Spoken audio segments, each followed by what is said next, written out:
ഒരു ദുഃഖം കഴിഞ്ഞാൽ ഒരു സന്തോഷമുണ്ടെന്ന് നബി മുഹമ്മദ് മുസ്തഫ. നിനക്കെന്തോ നല്ലത് വരാൻ പോകുന്നു. ആ നല്ലത് വരാൻ പോകുന്നതിന്റെ അടയാളമാണെന്ത്? ഈ സങ്കടം. എന്തിനാ വെറുതെ പറഞ്ഞുകൊണ്ട് നടക്കുന്നത്? അള്ളാഹു നമുക്ക് ഈമാൻ തരുമാറാകട്ടെ. എന്ത് സങ്കടം വന്നാലും എന്തു പറയണം? എന്ത് പറയണം?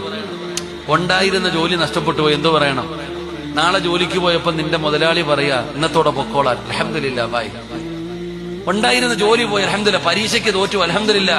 കല്യാണം മുടങ്ങി, അൽഹംദുലില്ലാ. ഉണ്ടായിരുന്ന കച്ചവടം നഷ്ടപ്പെട്ടു പോയി, ബിസിനസ്സിൽ ലാഭം പോയി, എന്ത് വന്നാലും അൽഹംദുലില്ലാ. അള്ളാഹു പറയാൻ ഭാഗ്യം തരുമാറാകട്ടെ. അള്ളാഹു പറയാൻ ഭാഗ്യം തരുമാറാകട്ടെ. ഒരു കയറ്റം കഴിഞ്ഞാൽ ഇറക്കമുണ്ടോ? ഉണ്ടോ? അപ്പൊ ഒരു കയറ്റത്തിന്റെ പുറകിൽ ഒരിറക്കമുണ്ട്, ഒരു ദുഃഖത്തിന്റെ പുറകിൽ ഒരു സന്തോഷമുണ്ട്. ഇല്ല യളമൽ ജസാ മഅ യളമൽ ബലാ ഇന്ന മഅൽ ഉസ്രി യുസ്റാ. ഒരു ദുഃഖത്തിന്റെ പുറകിൽ ഒരു സന്തോഷമുണ്ട്. അപ്പൊ നിനക്ക് അള്ളാഹു ഇപ്പം ദുഃഖം തന്നിരിക്കുന്ന എന്തിനാ? നിനക്കെന്തോ നല്ലത് വരാൻ പോകുന്നു.